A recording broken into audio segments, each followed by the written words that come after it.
여러 가지 이유로 많이 빠지시네요. 자, 오늘은 예수님을 바라보는 눈들, 마태복음 16장 13절에서 17절의 말씀을 통해서 같이 말씀을 생각해 보고자 합니다. 네, 미국의 한 연구진이 연구를 했습니다. 그 연구의 제목은 대인관계와 건강의 상관관계였습니다. 대인관계가 미치는 우리의 생명에 대해서 연구를 했습니다. 한 30만 명 이상으로, 그리고 또 148건의 연구, 그동안에 있었던 기존의 또 대인관계, 건강과의 관계를 다 종합해서 내린 분석이죠. 결론이기도 한데요. 좋은 관계를 맺고 있는 사람이 좋은 관계를 맺지 않는 사람보다 훨씬 더 오래 산다는 거죠. 관계가 안 좋은 사람은 관계가 좋은 사람보다 50% 빨리 죽을 수 있다는 거죠. 생명이 짧아진다는 것입니다. 그래서 대인관계가 우리에게 매우 중요하고요. 대인관계가 나쁜 것은 하루에 담배를 15개 피는 것과 똑같다고 합니다. 대인관계가 나쁜 것은 알코올 중독자와 똑같다고 합니다. 운동하지 않는 것보다 더 나쁘고요. 비만보다는 배나 해롭다고 합니다.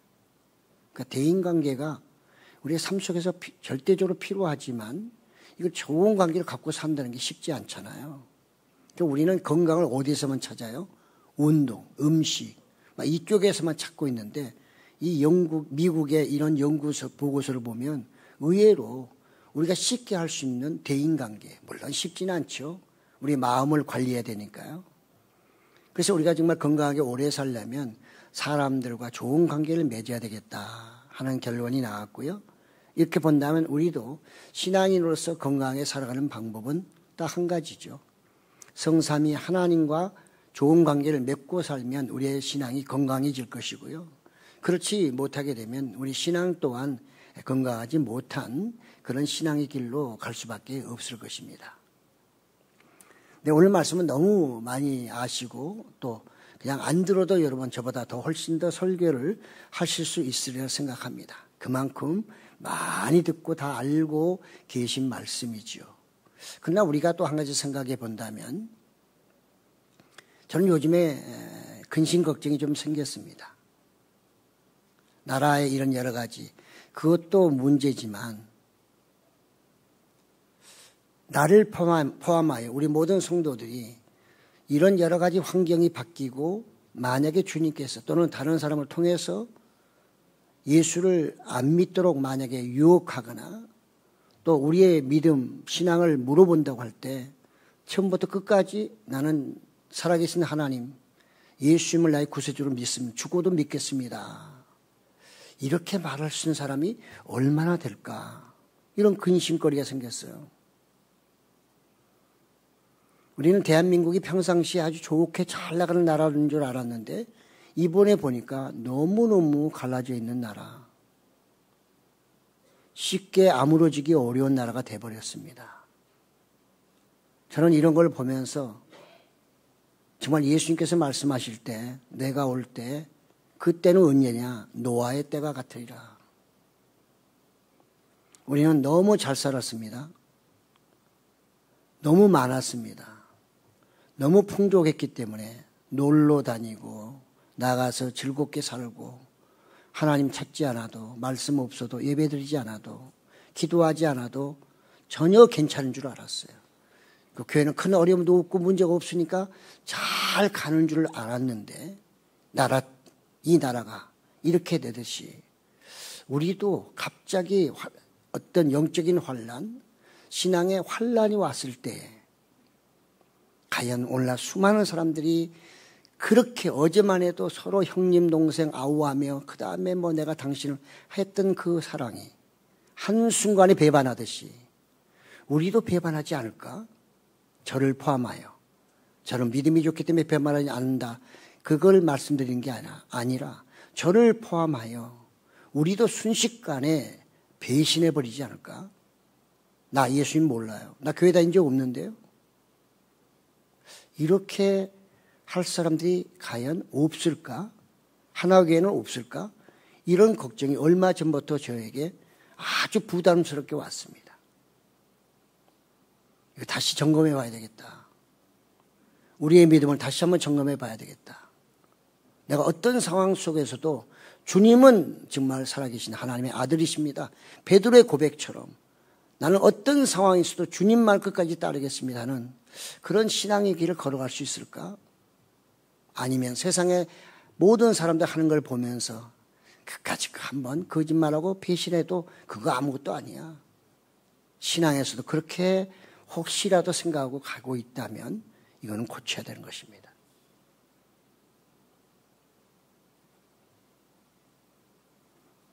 오늘 예수님도 심각한 얘기를 하고 계십니다.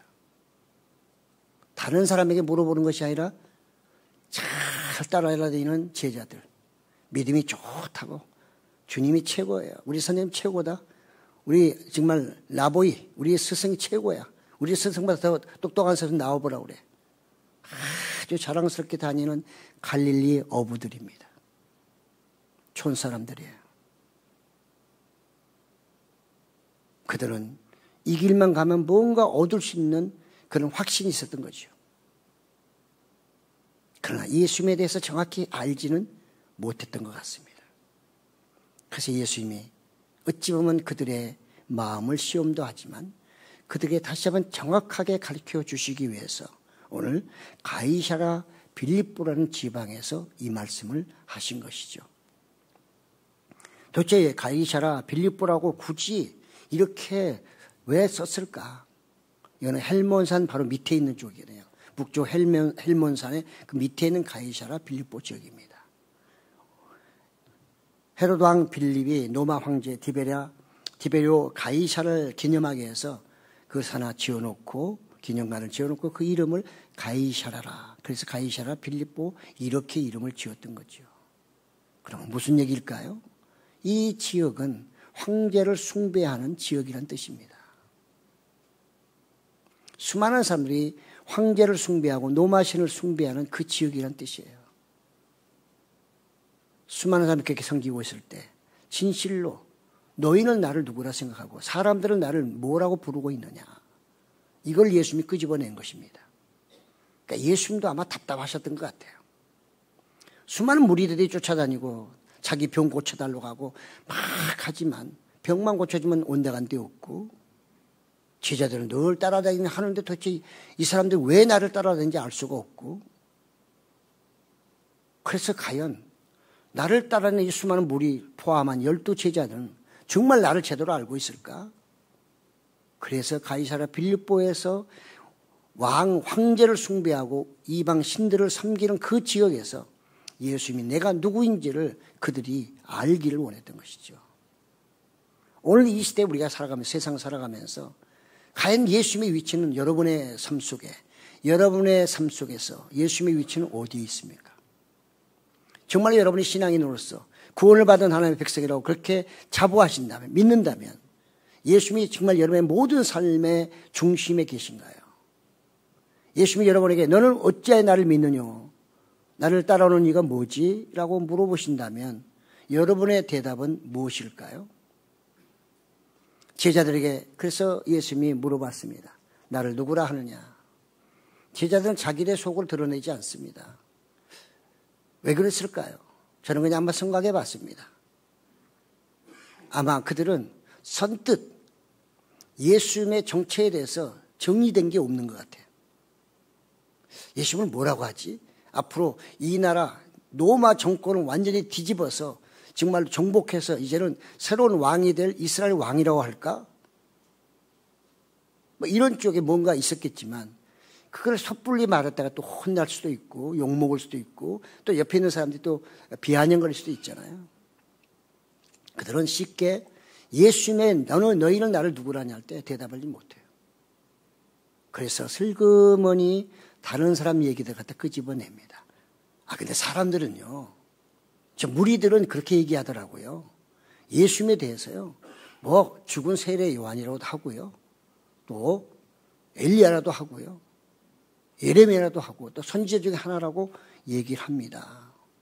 왜 그들은 자기들한테 물어봤는데 다른 사람들이 말하는 것 갖다 슬그머니 갖다 댈까요? 혹시 내 믿음이 왜 믿으세요? 그러면 누구가 믿기 때문에 믿는다고 하는 것과 별 차이가 없는 거죠. 천국이 있대. 예수 믿으면 구원받는다는데 예수 믿으면 복 받는데 나도 그래서 믿는 거야.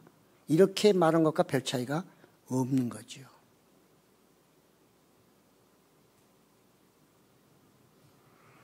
우리는 그 모습 속에서 그 유대인들의 말 속에서도 유대인들의 신앙을 한번 또 생각해 볼 수 있습니다. 네, 그들은 부활에 대한 신앙을 갖고는 틀림없었어요. 그래서 바리새인들은 그들의 부활을 믿었습니다. 그러니까는 거기에 엘리야도 나오고요. 물론 엘리야는 죽지는 않았지만 세례요한도 죽었던 사람, 예레미야도 죽은 사람이 다시 왔다고 믿기 때문에 그들에게는 부활 사상이 있는 것은 틀림이 없습니다. 그러나 유대인의 모든 사람들이 다 부활 사상을 갖고 있는 건 아니라는 걸 아시잖아요. 그 중에는 사두개인들도 있어요. 이들은 숫자가 상대적으로 적습니다. 그러나 여러분, 사두개인들은 파워가 있습니다. 그들은 지식층이에요. 쉽게 말하면 그 사이에 상당한 부분들을 쥐고 흔드는 사람들이었어요. 그들이 말은 위력이 있었습니다. 그렇기 때문에 바리새파들이 예수님을 뭔가 모르게 음모를 꾸며서 죽이려고 하면 반드시 힘이 있는 사두개인들 같이 음모를 꾸며서 하려고 했던 거죠. 왜? 그들은 힘이 있으니까. 그러나 그들은 부활을 믿지 않았어요. 진정으로 그들은 바리새인도 아니고 유대인이라고 볼 수가 없는 거죠. 무리 중에는 그런 무리들이 있습니다. 우리 신앙인 중에서도 혹시라도 그런 기독교회 안에도 그런 것이 있다면 보통 문제가 아니겠죠. 자, 예수님은 지금 그들의 믿음, 신앙 고백을 얘기하는 것이지 다른 사람 얘기하는 거 관심이 없어요. 그건 다른 사람이 얘기지 그들의 얘기가 아니잖아요. 예수님은 지금 너희들, 나를 따르고 있는 너희들의 그 신앙 고백이 뭐냐? 나를 뭐라고 생각하느냐? 나를 뭐라고 생각하느냐? 너희들의 눈은 나를 볼 때 뭘로 생각하면 쫓아오는 거야? 나를 쫓아오는 이유가 있을 거 아니야. 물론 내가 따라오라 했으니까 따라왔지만 그러면 따라오면서 동고동락하면서 나로부터 뭘 배웠어? 지금은 그때 따라올 때 그 눈하고 지금은 좀 눈이 바뀌었어? 나에 대한 정체성을 좀 이제 이해하고 있는 거야? 너희들의 관점을 한번 보여줘봐. 다른 사람 얘기하지 말고. 그 얘기를 하는 거죠. 저는 그냥 한번 상상해 봅니다. 여러분, 성경은 그냥 이 사건이 그 순간에 다 일어나가지고 기록됐다고 볼 수는 없어요. 어떤 것은 굉장히 긴 시간에 가서 그걸 줄여가지고 압축해서 만들어 놨기 때문에 그냥 금방금방 얘기가 나온 것 같지만 그렇지 않습니다. 시간이 어떤 건 굉장히 긴 시간을 짧게 그냥 해서 금방 모든 게 되고 있는 것처럼 보이지만 그렇지 않거든요. 저는 예수님이 그런 질문을 했을 때 금방 이렇게 대답했을까요? 그렇게 생각하지 않습니다. 오늘 여러분 실제로 생각해 보세요. 아이들한테 물어보세요. 넌 꿈이 뭐니? 넌 뭐 되고 싶어? 네가 좋아하는 과목은 뭐냐? 한참 아주 깊이 생각하셔요. 뭐 그렇게 깊이 생각했는지. 자기가 좋아하는 과목이 뭔지도 깊이 생각하는 아이라면 이거 좀 문제가 있는 거 아닌가요? 자기가 누군지도 몰라. 꿈을 모르면 꿈이 없는 아이. 뭘 좋아하냐면 그냥 머리만 긁고 앉아있어요. 머리 긁는다고 뭐 답이 나옵니까? 제자들도 역시 제 추측에는 아마 그랬을 겁니다. 야, 탁 치면서 네가 대답해. 아니야, 네가 해봐. 제자들 그래요, 원래. 예수님 때려 죽인다고 하고 예수님을 뭐 죽인다고 막 하잖아요. 제자들 뭐예요? 가만히 모른 척하고 뒷짐지고 서 있어요. 어디 예수님이 그렇게 위기에 만났을 때 제자에 와가지고 예수님 다 감싸면서 안 돼, 누가 감히 이런 사람 보셨어요? 없어요. 우리는 성경을 더 날카롭게 봐야 됩니다. 그냥 쭉 눈으로 읽고 가는 게 아니라 성경의 사건을 좀 깊이 볼 필요가 있어요. 그래야 배신자가 안 될 가능성이 훨씬 높은 거죠. 대충 알면 배신자 됩니다.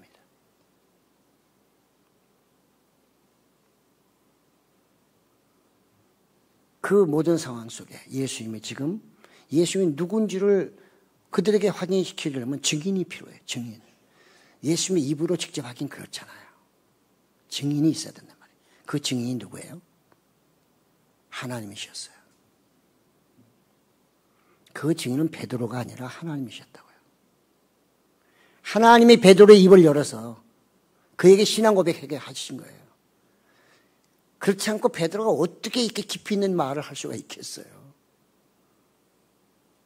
베드로가 어떤 사람입니까? 그는 열정적이에요. 불같은 성정이에요. 그때 앞장서기를 좋아해요. 사람들에게 보이는 걸 좋아하는 스타일이에요. 그렇기 때문에 그는 부끄러움도 별로 없어요. 실수해도 괜찮아요. 누가 무시해도 그거 별로 신경 안 써요. 그게 늘 그는 예수님이 뭐가 질문하면 제일 먼저 대답하는 사람이 누구냐? 베드로예요. 그렇죠? 항상 하면 베드로가 대답을 제일 먼저 해요. 그런 모든 것들이 그의 열정과 또 나가서 어떤 그런 정말 열심이 결국은 베드로를 예수님의 수제자로 만들지 않았을까. 처음부터가 아니라 그런 실수를 많이 하다 보니 결국은 훈련돼서 예수님의 수제자로 불림을 받았다. 저는 그렇게 생각합니다. 그래서 하나님은 이 정말 베드로의 입을 열어가지고 예수님에 대한 증언을 하고 계시죠. 우리가 요한 1서에도 뭐 나오잖아요. 하나님이 증인이시다. 베드로도 바울도 뭐라고 그래요? 하나님이 나의 증인이시고 이런 말 많이 쓰잖아요. 그렇습니다. 오늘 입을 열어서 주는 그리스도시요 살아계신 하나님의 아들이라고 고백한 것은 베드로의 신앙 고백이 아니라 하나님이 그의 입을 빌려서 하나님이 지원해 주시는 말씀이라는 것을 우리가 생각해야 되는 거죠. 어쨌든 하나님은 베드로를 통해서 지금 말씀하십니다. 그는 주인이라고 말합니다. 그의 입을 통해 주는 우리의 주인이십니다. 주인과 종, 주종 관계를 명확하게 하고 있습니다. 고대 근동에서는 스승도 주인입니다. 자기는 종이라고 할 수도 있고요. 그러니까 선생님이 주인이고 나는 종이 될 수 있어요. 뭐 아버지가 주인이 될 수도 있고요. 자기는 하인이 될 수도 있어요. 그러니까 사라는 자기 남편에게 나의 주인 이렇게 표현도 했단 말이죠. 그런 칭호는 굉장히 중요하죠. 그 다음에 그리스도란 말을 쓰고 있어요. 그리스도란 말은 기름 부음 받은 분, 하나님의 특별한 사명을 주시기 위해서 보내셨고 그에게 기름을 부어주신 그 부음받은 분이다. 이런 의미에서 그리스도란 말을 쓰거든요. 그래서 우리도 예수 그리스도 이렇게 같이 쓰잖아요. 예. 예수는 그것은 인성이고 그리스도는 신성이라고 볼 수가 있는 거죠. 그래서 우리는 기름 부음 받은 사람에게는 세 가지 직분이 있죠. 왕, 제사장, 선지자의 직분이 있어요. 그래서 하나님은 베드로의 입을 통해서 이 예수 그리스도가 바로 왕이요 제사장이요 또 나가서 선지자라는 것을 지금 고백하도록 해 주셨다는 사실입니다. 그러니까 예수님의 사명은 앞으로 구원자로서 메시아로서 죄 지은 사람들의 영혼을 구원하기 위해서 이 땅에 오신 분이라는 것을 베드로의 입을 통해서 지금 하나님이 증언하고 계시고 또 말씀하고 있다고 볼 수가 있는 거죠. 우리는 더 중요한 것은 하나님과 그 다음에 예수님과의 관계를 얘기하고 있습니다. 이거는 여러분 아무것도 아닌 것 같지만 그 당시에 유대인들의 사고방식을 생각해 본다면 이거는 엄청난 사건이죠. 하나님은 유일신이에요. 유대인에게 하나님은 유일신, 하나님 한 분밖에 안 계시는데 지금 베드로는 뭐라고 고백하고 있어요? 살아계신 하나님의 아들이라고 표현하고 있어요. 하나님에게 아들이 있다니 이거는 그들은 이해할 수 없는 것입니다. 예수님도 하나님의 아들이라고 말하죠. 사람이 어떻게 하나님의 아들이 될 수 있냐. 그런 그거 가지고 시비를 엄청나게 걸었죠. 그러니까 이것은 사람으로서는 할 수 없는 그의 답변이라는 것을 우리가 알 수가 있고요. 유대인의 입장에서도 할 수 없는 말이에요.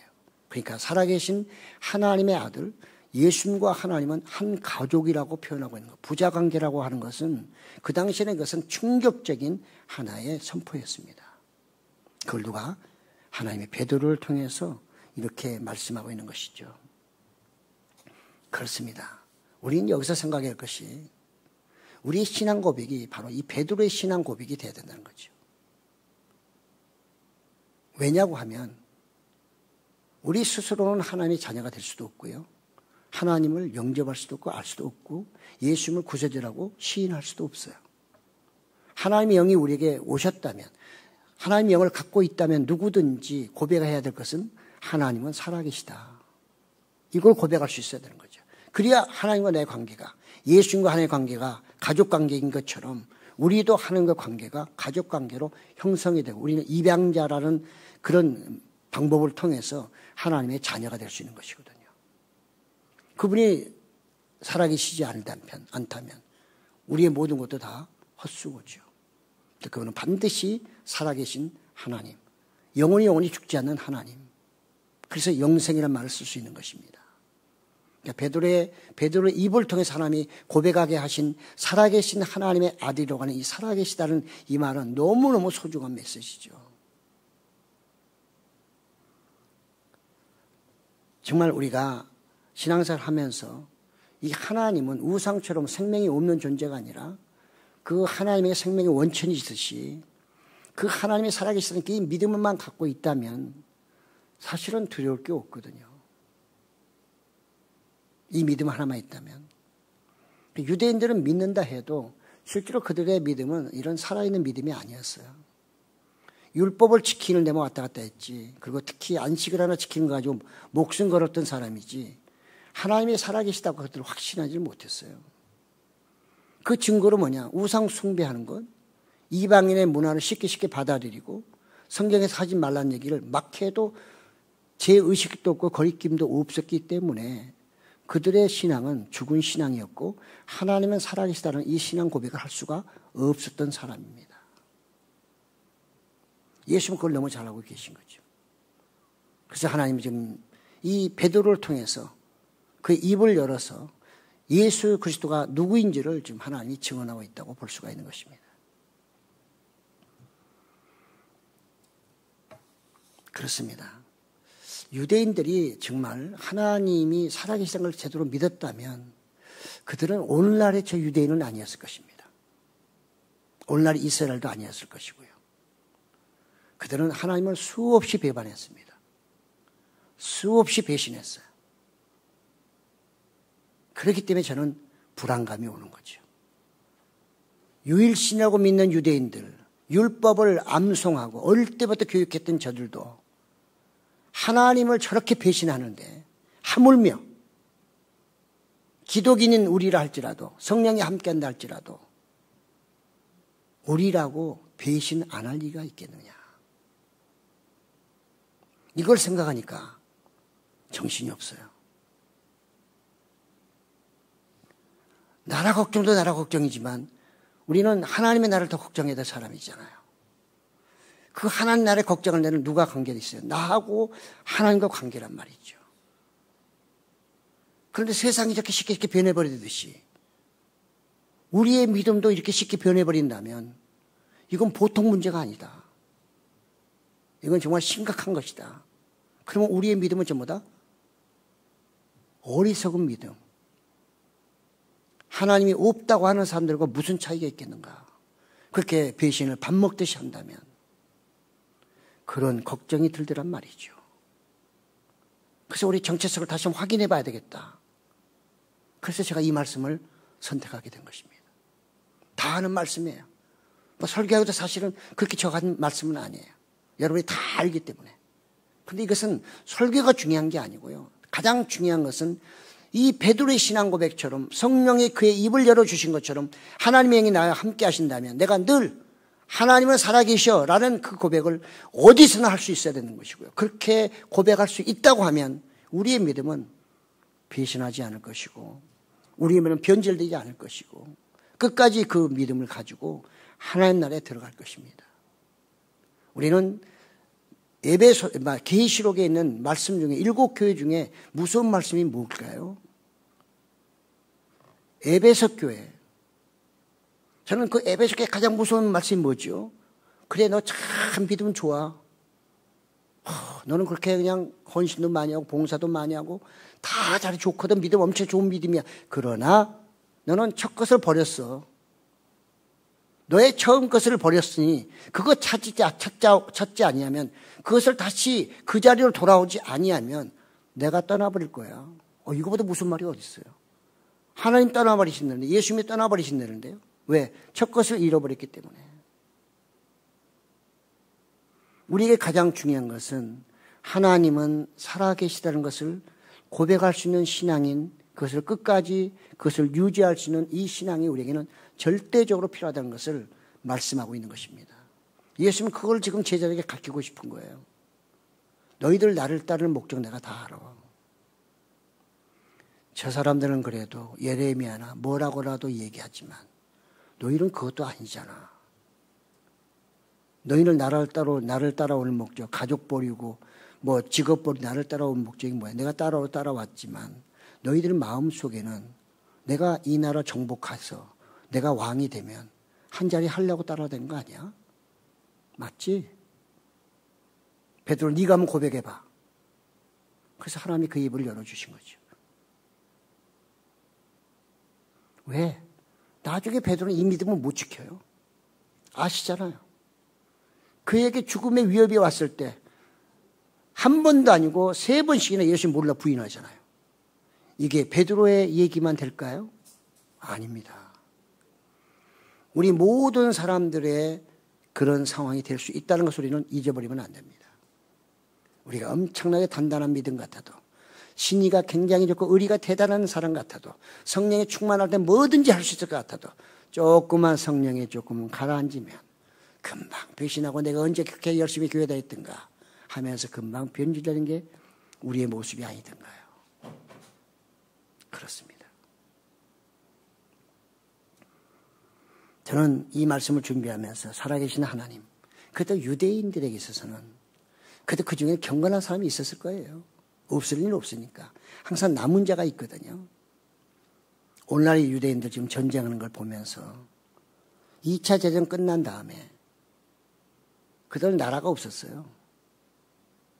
영국이 지배를 하게 되고요.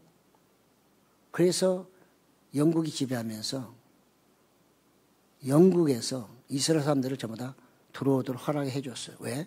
그들 나라를 세워주려고. 팔레스타인에 이스라엘 나라를 세워주기 위해서 영국이 허락해 준 겁니다. 연합군 중에서. 그래서 오늘날 이스라엘이 1948년에 나라가 된 거예요. 해방된 거예요. 우리 45년에 해방되듯이. 그 당시에 영국이 이제 연합군이 독일 완전 점령하고 그 다음에 뒤집어 다녔잖아요. 그 어느 집에 지하에 갔더니 다윗의 별이 있더라는 거죠. 그 다윗 별은 뭐 그때 국기이기도 하지만요. 근데 거기에 이런 글이 써 있었습니다. 나는 태양을 믿는다. 여기에 빛이 비치지 아니하여도 태양이 있음을 믿는다. 역시 여기 캄캄한 어둠 속에서 보이지 않지만 하나님께서 살아계심을 믿는다. 이런 글귀가 써 있더라는 거죠. 저는 이런 신실한 사람들의 그 신앙이 하나님의 마음을 감동시켰을 것이고 다시 이스라엘 나라를 세워주시지 않았을까 한번 생각해 봅니다. 그래서 몇 사람 기도 갖고 되겠어요? 아닙니다. 소돔과 고모라는 10명의 의인이 없어서 불탔어요. 지금도 하나님은 한 명의 의인을 구하고 계신지도 모릅니다. 배신하지 않는 사람, 배반하지 않는 사람, 어떤 상황 속에서도 하나님을 떠나지 않는 그 한 사람을 하나님은 지금도 찾고 계시는지 몰라요. 그래서 예수님은 이 말씀을 들으시고 그래서 뭐라고 대답해요? 바야나 시몬아 내가 복이 있도다. 이를 내게 알게 한 이는 혈육이 아니요 하늘에 계신 내 아버지라고 예수님이 확인시켜주고 있어요. 그거 네 신앙 고백 아니야. 네가 그렇게 했다고 또 까불고 교만하고 건방지게 놀다가는 한순간에 날아가 버린다. 그런 의미가 포함되어 있지 않을까요? 바요나 시몬아 너는 요한의 아들이야. 너는 육의 혈통을 갖고 있지만 그것을 너의 입을 통해 네가 나에 대한 고백을 한 것은 내 아버지 하나님, 하늘에 계신 내 아버지가 너에게 주신 특별 계시고 네 입을 열어서 증언하고 계신 거야. 이걸 지금 예수님이 확인시켜주고 있는 것입니다. 그렇습니다. 그에게 복이 있다는 말은 뭘까요? 세상 복일까요? 세상 복으로 말하면 베드로는 복 받은 게 아무것도 없어요. 마지막에 순교당했으니까. 그러나 그가 받을 복은 그런 복이 아니었다는 것을 우리가 알 수 있죠. 너는 앞으로 성령을 통해 하나님의 아들이 될 것이고 나처럼 그 다음에 구원의 반열에 서게 될 것이고 내가 하고 있는 이 모든 사역을 네가 이어받아서 수많은 사람들에게 정말로 생명을 살려주는 복음의 사역자가 될 것이라는 그 복이라고 우리는 볼 수가 있는 것이죠. 그들의 생각은 전혀 다른 복이라는 것을 알 수 있습니다. 우리는 예수님께서 오늘 하나님이 내 아버지가 알게 해주셨다는 말씀이 굉장히 중요한 말씀입니다. 우리는 하나님을 믿는 것이 부모의 교육이나 또는 자기의 이성적인 판단이나 신학적인 어떤 이론이나 교회 교리 가지고 예수 믿어지는 것 아닙니다. 그렇게 따지면 목회자의 자녀들은 다 하나님 잘 믿는 신앙인이 돼야 되잖아요. 근데 그렇지 않아요. 그럼 목회자 자녀에게 너 왜 교회 가지 마라, 예수 믿지 마라 그렇게 한 적이 있을까요? 죽고 나서는 하나님밖에 없고 날마다 교육시켜도 안 되는 걸 안 믿어진 거 어떻게 하겠어요? 안 믿은 거 어떻게 할 거예요? 하나님의 은혜가 아니면 믿을 수가 없어요. 다 그런 건 아니지만 믿음 좋은 분들이 기도 열심히 하고 헌신을 하고 하던 그런 분들이 신대원 가면 신학을 하면 더 좋아져야 되겠죠. 신학교를 그만두거나 하나님 없다고 말하거나 아니면 믿음이 형편없이 떨어져 버린 경우가 많습니다. 많이 배운다고 신앙 고백할 수 있다고요? 아니요. 많이 배우면 교만해질 가능성이 높고요. 그러면 이런 신앙 고백 안 해도 나는 하나님 믿어. 이렇게 되는 겁니다. 그러므로 우리는 하나님이 우리에게 하나님의 성령을 주심으로 예수님을 시인할 수 있고 예수님 나의 구세주라고 고백할 수 있는 것이고요. 그 때문에 이 믿음을 나에게 주신 것 감사해야 되고요. 베드로에게 이 말씀을 주신 하나님, 그는 그 믿음을 끝까지 지켜야 되는데 위기가 오니까 절대 나는 주님을 떠나지 않는다고 그렇게 아주 자신 있게 말하던 베드로도 자기 죽음 앞에서는 3번씩이나 부인하잖아요. 목숨이 그만큼 중요한 거거든요. 살아계신 하나님을 믿지 못하면 사람들은 생명의 위협 앞에서는 다 굴복하게 돼 있습니다. 돈 앞에서 굴복합니다. 자기 명예 때문에도 굴복합니다. 오늘날 세상이 그렇잖아요. 우리가 그런 세상을 따라가면 안 되죠. 우리는 신앙인이기 때문에 신앙인으로서의 어떤 자존심은 끝까지 지켜야 된다는 거죠. 점검해 봐야 되는 것입니다. 내 믿음은 진짜 이상 없나? 내 믿음은 정말 이상 없는 거야? 내가 어떤 상황이 와도 주님은 끝까지 주님만을 위해서 끝까지 가다가 내가 핍박하고 이거 놓쳐도 이거 잃어버려도 내가 그래도 난 주님만 따라갈 거야. 이런 믿음을 내가 갖고 있나? 스스로가 한번 생각해 봐야 되는 거죠. 너무 세상이 무섭습니다. 정말 이번 여러 가지 상황을 통해 세상에 믿을 사람 없다고 옛날부터 얘기했지만 이번에 완전히 확인시켜준 사건입니다. 누굴 믿겠어요? 하나님 외에 누구를 믿으시려고 그러세요? 나도 믿으면 안 돼요. 하나님 믿어야지 나도 나를 못 믿어요. 그래서 성경은 하나님 믿으라고 계속 얘기해요. 왜? 그래야 그분이 진리고 생명이고 거기에 영생이 있기 때문에 그런 거죠. 오늘 말씀을 통해 우리가 예수님과 좋은 관계를 맺어야 건강한 신앙이 되고 인생을 살 수 있다고 말씀하고 있잖아요. 그러려면 우리 기독인은 살아계신 하나님을 알고 믿어야 한다는 것이죠. 내가 믿는 하나님은 죽은 하나님도 아니고 우상처럼 믿어 왔다 갔다 하는 그런 하나님도 아니고 그 하나님은 살아서 지금도 나를 철저하게 감시하시고 때로는 함께 하시고 보호하시고 인도하시는 살아계신 하나님이라는 것을 알고 믿어야 한다는 것입니다. 두 번째는 올바른 신앙은 예수님과의 좋은 관계에서 시작되고 마무리돼야 됩니다. 우리가 처음에 교회 올 때는 사람에 의해서 교회 옵니다. 사람과의 관계성 속에서 교회 오지만 시간이 지나면 지날수록 누구하고? 하나님하고 예수님과 더 가까워져야 돼요. 그래야 우리의 믿음이 변질되지 않습니다. 처음이나 끝이나 사람하고 더욱더 가까워지고 예수님과 하나님과 멀어지게 되면 그 믿음은 변질될 수밖에 없어요. 왜? 사람같이 사람을 따라가기 때문에 그 사람이 변질되면 자기도 변질되고 그 사람에 따라서 나도 마음대로 움직이는 존재가 되기 때문에 예수님과 깊은 관계를 갖지 않으면 신앙인도 건강한 신앙인이 될 수 없는 것은 너무나 당연한 거죠. 세 번째로 언제나 성령 안에서 예수님에 대한 신앙 고백이 필요합니다. 그래서 우리는 어떻게 해요? 사도신경 늘 우리가 암송하는 것이 아니라 신앙 고백이 있잖아요. 전능하사 천지를 만드신 하나님 아버지를 내가 믿사오니 그의 아들 예수 그리스도를 믿사오니 이것이 어디 안에서? 성령 안에서 진심으로 그걸 한 번씩 고백할 때마다 자기의 믿음을 다시 확인하고 변질되지 않겠다고 하는 그런 각오가 그 안에 서려 있어야 된다 그 말이죠. 유대인들은 하나님이 침묵하실지라도 나는 그분의 존재를 믿는다고 한 그 몇 사람들 때문에 다시 이스라엘이 존재할 수 있다는 것도 아브라함 한 사람 때문에 믿음의 나라가 세워지기 시작했던 것도 우리는 잊지 말아야 합니다. 마지막으로 신앙인들은 복 있는 사람들입니다. 우리는 예수를 믿게 되면 예수 그리스도를 말미암아 아브라함의 후손이 되고 아브라함은 복의 출발입니다. 그를 통해 많은 사람의 복을 받을 수도 있다고 하나님 말씀하고 있으므로 우리는 먼저 복을 받았고 이제 사람들이 나눠줄 수 있는 복도 가지고 있는 사람입니다. 그러므로 영육간에 여러분 부유하게 사시기 바랍니다. 내가 돈이 많이 없다고 너무 가난하게 생각하지 마세요. 돈은 있다가도 없지만 마음이 부유하면 꿈이 크면 언젠가는 그 꿈을 이룰 때가 오게 되는 것입니다. 그래야 우리는 나눌 수 있고 베풀 수도 있다는 그런 확신과 그런 소망 가운데 하루하루를 살아가게 되는 그런 사람이 될 수 있고 그런 교회가 될 수 있고 그런 신앙이 될 수 있는 것입니다. 오늘 나는 과연 정말 예수님을 어떤 눈으로 바라보나 이것은 매우 매우 중요한 것이고요. 예수님을 바로 바라보는 그런 신앙인이 될 때에 우리는 건강하게 끝까지 천국길에 들어갈 줄로 믿습니다.